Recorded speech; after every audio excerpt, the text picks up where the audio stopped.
Alhamdulillah, wa salatu wa salam ala rasulillahi wa ba'd. I just want to share a short reminder with you guys, inshallah ta'ala, for something very interesting, something that blew my mind when I did some research on it. And, before I do, I just want to remind everybody that today could possibly be the last day of Ramadan, right? Just think about that, right? The month basically just flew by, right? Like tomorrow could be Eid, right? Allah subhanahu wa ta'ala knows best. We ask Allah to accept all of it from us. Ameen. But this is just a reminder that, just as we see how fast Ramadan is passing us by, right? Watch, Eid is going to come. May Allah allow us to reach, that time, perhaps tomorrow or on Wednesday. When we reach Eid, and in the situation that we are in right now, we look at Ramadan as something that passes by so quickly. Wallahi, I'm telling you that on Yawm al-Qiyamah, you're going to feel as if this life was like flew by. You're going to feel as if this life flew by. Right? So try to use the best of every single moment, right? Try to use the best of every single moment. So now on to the reminder. Now inshallah ta'ala I want to speak about the heart today, right? The heart, the qalb.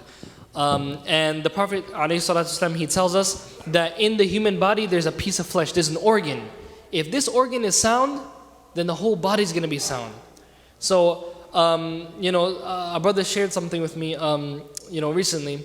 He said that he asked somebody, I think a sheikh or something, he asked somebody intelligent, give me some advice, right? Give me some advice. So he wanted to learn something. So the sheikh or the learned man asked him, have you ever scrubbed the pot, right? Have you ever scrubbed the pot? And I think it was that the young man, he's like, yeah, I've scrubbed the pot before, like what's the big deal, right? So the point of it is that the learned man told the young person that inside of the pot is always what needs the cleaning, not the outside of the pot, right? So we need to purify what's inside of us, right? The heart, right? And you find a lot of people, mashallah, they get nice haircuts, mashallah, nice shit, alhamdulillah, mashallah, we got some beautiful brothers here, mashallah. Some of us, we work out, muscles, fitness, health. Alhamdulillah, these things are awesome, no doubt about that, right? Alhamdulillah, we need to look good.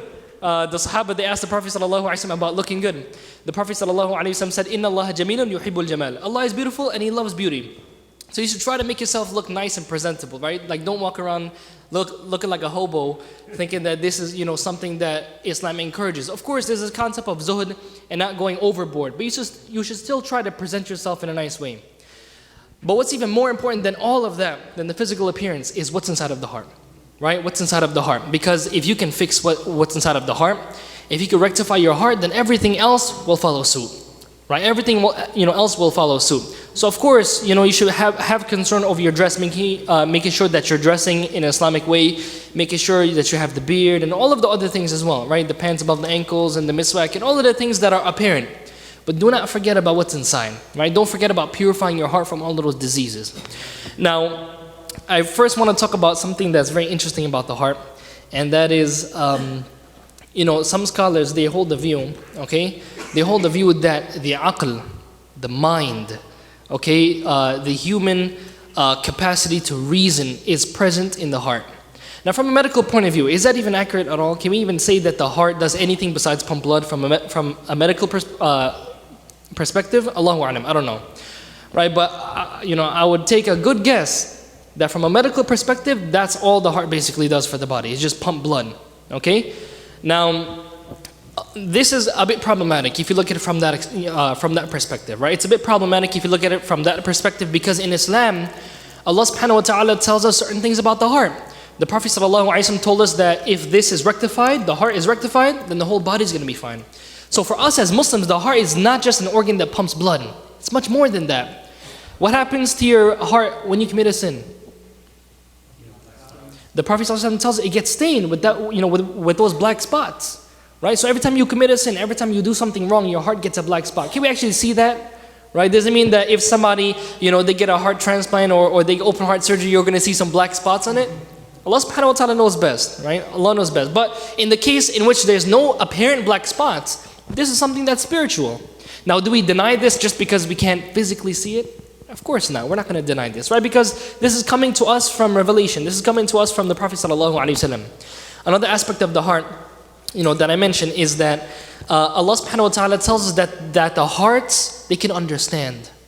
right? The hearts can understand. When Allah subhanahu wa ta'ala speaks about the people at the fire, Allah, He says, لَهُمْ قُلُوبٌ لَا يَفْقَهُونَ بِهَا.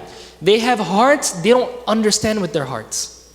Right? In another verse, Allah subhanahu wa ta'ala, He says, أَفَلَمْ يَسِيرُوا فِي الْأَرْضِ. Have they not traveled in the earth? فَتَكُونَ لَهُمْ قُلُوبٌ يَعْقِلُونَ بِهَا. So that they will have hearts that they can understand with. Okay? That they can understand with. Allah subhanahu wa ta'ala also tells us that the heart, not only does it understand, not only does the heart have these black spots when we commit sins, but in Islam we are taught that the heart also has guidance. Allah Azza wa Jal, He says, وَمَنْ يُؤْمِن بِاللَّهِ يَهْدِ قَلْبَهُ. And whoever believes in Allah subhanahu wa ta'ala, Allah will guide his heart. So many characteristics we are learning about the heart in Islam that from a medical perspective, you can't really see that. Okay, you can't really see that. So how do we understand this? How do we understand that the heart has the capabilities of being described as having intellect, right? How do we understand this? Now the scholars, they have some difference of opinion. Some scholars, they say that how the aql is not in the brain. Right? The aql is not in the brain. What you think with, your reasoning, your intellect is not in the brain and is just in the heart. Right? This was the view of Imam al-Nawawi. Alright, this was the view of the Shafi'iyya, the Malikiyya, and some of the scholars who were involved in ilm al-kalam, in philosophy and rhetoric. Right? They held the view that your aql is not in the brain at all. Okay, it's not in the brain at all. And then you have some other scholars who say, no. The brain does have a function, it does have a role in how the intellect works. And they use as evidence that if somebody gets hit in the head, they suffer from head trauma, from an injury in the head, then that impairs the person's ability to, they have like memory problems, they have different problems with the aql. So that's a clear proof, that's a clear sign that when somebody gets hit in the head, right, then their aql, they find problems with their aql from a medical perspective. Right? And this was the view of Imam Ahmad, and obviously medical doctors are going to agree with this, right? That the mental faculties, right, they're present in the brain, right? Your brain computes things, you understand things with the brain. But there's a third view of the scholars, right? There's a third view of the scholars, and they say that how it's both. It's both the brain and the heart, right? It's both the brain and the heart. And Ibn Taymiyyah, rahimahullah ta'ala, in his Majmu' al-Fatawa, he supports this view. And there's a long article, I'm not going to read it, right? I'm not going to read the whole thing. But Ibn Taymiyyah, he mentions that how Allah subhanahu wa ta'ala calls or refers to the aql, or He refers to the heart as having aql, as having sense, as having reasoning. Okay, and he mentions that how the way to unite both views, the way that you can look at it from both perspectives as the aql being present in the heart and the mind, is that he says, مَبْدَأُ الْإِرَادَةِ فِي الْقَلْبِ. He says that the seat of desire is in the heart. Your heart is the seat of desire. In other words, what you love, the heart is described as having that characteristic of loving, of hating, of wanting, and and desiring things. And then he mentions وَمَبْدَأُ الْفِكْرِ وَالنَّظَرِ فِي الدِّمَاغِ. And Ibn Taymiyyah, he says that the next step, after you desire something, after you want something, you have a desire to do something or think about something, it's the mind that computes things. It's the mind that actually works things out through logic, right? As opposed to the heart. The heart doesn't do that. The heart is a seat of desire. Okay? So Ibn Taymiyyah, he mentions that how the ruh, the soul, plays a part in this as well. Because the ruh, the soul, governs the whole entire body. Right? When the ruh is extracted from the human body, the person is dead. So Ibn Taymiyyah, he mentioned that the ruh, the soul, governs the whole entire body. The heart is the seat, and the heart controls the desire of a person. And the brain then uses logic, and it computes things, and it understands things from a logical perspective, right? So, and an example of this, for example, let's say, for example, you have a desire towards something, you want something, you have a desire towards something, but then you know in your mind that it doesn't make sense to want this thing, right? But then you end up doing it anyway because you have that desire. Okay, so this is how Ibn Taymiyyah sums up this view. Now, somebody might be thinking, right, that, this doesn't really make any sense. Right? How is this even possible, right? And, if we didn't have any modern research on this, right? If we didn't have any modern research on this, when Allah subhanahu wa ta'ala tells us that the heart has aql, the heart has, can be, have the capabilities of intellect, we would just have to accept it. But there have actually been dozens and in fact hundreds of cases of people having heart transplants, and they take on some of the characteristics of those previous people, right? The donors, okay? And I'm going to give you one example. I'm going to give you a few examples, inshallah. Okay? There was this girl, okay, young girl around 8 years old, okay. It's a little girl. She got a heart transplant from another girl that was 10 years old, okay. And you could search this up. I'm not making this up at all, right? This is on the news. I mean, there are many articles that have been written on this. A lot of researches have been written on this as well, right? So you can check this out yourself. Like, I heard about this from a long time ago, but I was listening to this scientist. He was talking about it, and then it actually hit me that, whoa, this is actually pretty substantial information. So what the story is that there was this girl. She got a heart transplant from another girl, okay, and the donor, the girl who donated the heart to the patient, she was actually killed, okay. She was murdered. So the recipient of the heart, the new girl who got the heart of the previous girl, she started getting dreams. Reoccurring dreams of somebody committing murder to this particular girl that donated the heart to her. So she kept on getting these dreams. Obviously the parents got concerned. What's going on with these dreams? They take her to the psychiatrist, psychologist, whoever they took her to, and eventually the police got involved. So the girl's memories were so vivid. They were so vivid and so clear that she could recognize the face of the killer, the place in which the murder took place, the clothing he was wearing, what he used, and almost everything about the murder. And when the police got involved, they used all of these clues and these context clues to eventually convict the murderer. Right? Has anyone ever heard of this before? Right? So really interesting, right? That the heart, you have a lot of people that have, and there are dozens of cases of this worldwide, by the way, right? I'm gonna give you another example. Another example. There's a man by the name of Sonny Graham. Okay, this man's name is Sonny Graham. I read this on a news article, an ABC News article, and there's many studies that do mention this example as well. This man, Sonny Graham, he got a heart transplant from a guy by the name Terry Cottle. Now, Terry Cottle, the way that he killed himself was that he took a gun and he shot himself in the head, killing himself. Years later, after Sonny Graham gets his heart, right, that heart transplant takes place, years later, Sonny Graham kills himself the exact same way. Okay? And the story is that after Terry Cottle passed away, he was married to a woman named Sherry Cottle. Okay? And Sonny Graham, the recipient of the heart, after his donor died, he wanted to meet the family of the donor of the heart. So he went to the donor's wife, Sherry Cottle, and he started, having a dialogue with her, thanking her, and eventually he falls in love with her, right? And when they interviewed him, he said that he felt like how he knew her his entire life, right? That he's loved her his whole life. So he eventually gets married to the donor's wife. Right? He gets married to the donor's wife, and he said that he feels as if he has known her his whole life. He gets married to her, and they eventually have kids and everything. And then years later, I think like 12 years after that, he eventually commits suicide, killing himself.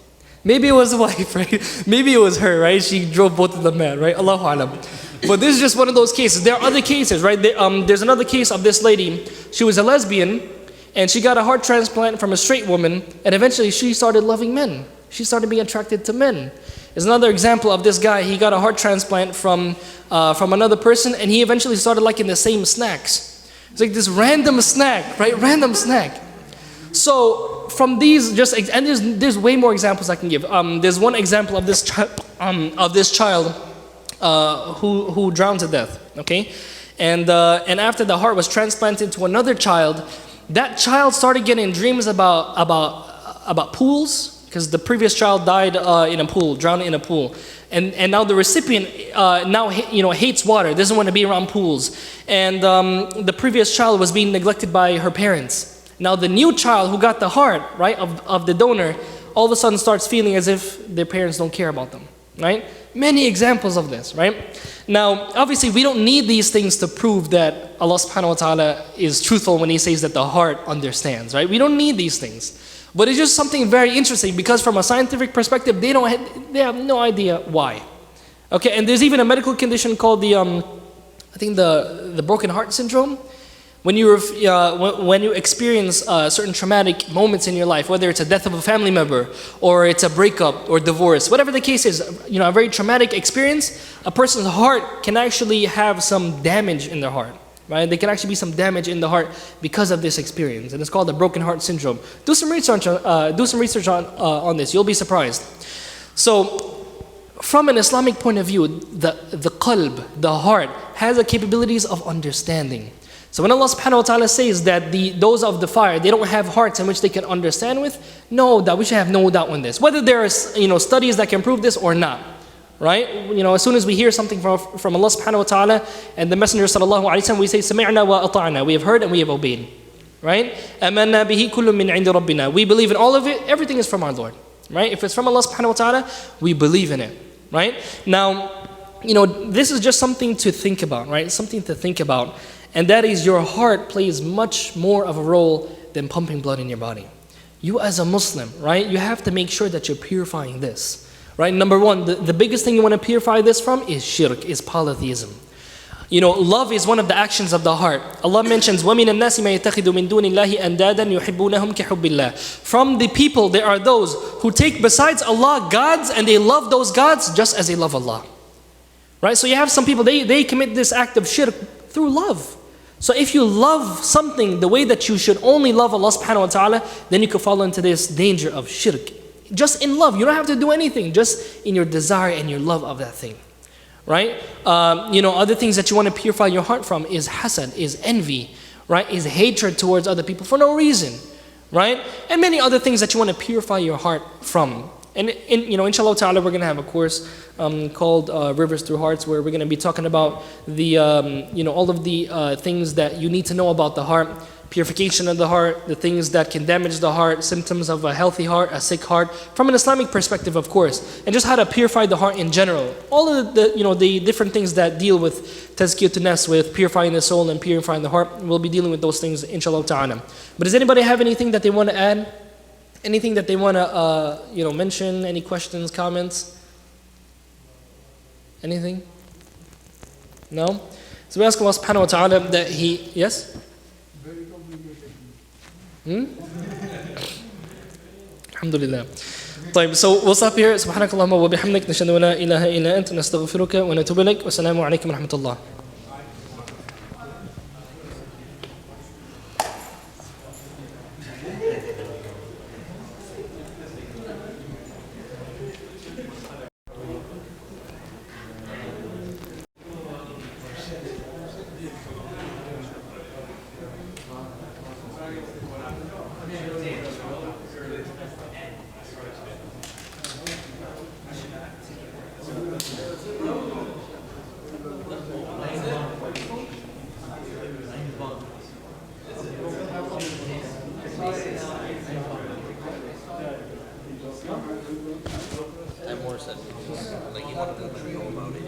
One second, let me just make a quick announcement. Assalamu alaikum rahmatullah. I just want to make a quick announcement. There's a sister that needs a ride towards Whitestone. If there's any sisters that are going towards that area, there's a sister, she needs a ride. So inshallah ta'ala, if you're going there, please help the sister out, give some sadaqah. And inshallah ta'ala, Ramadan is almost over. This could be one of those deeds that will be on your scale of good deeds, inshallah ta'ala. Wassalamu alaikum rahmatullah.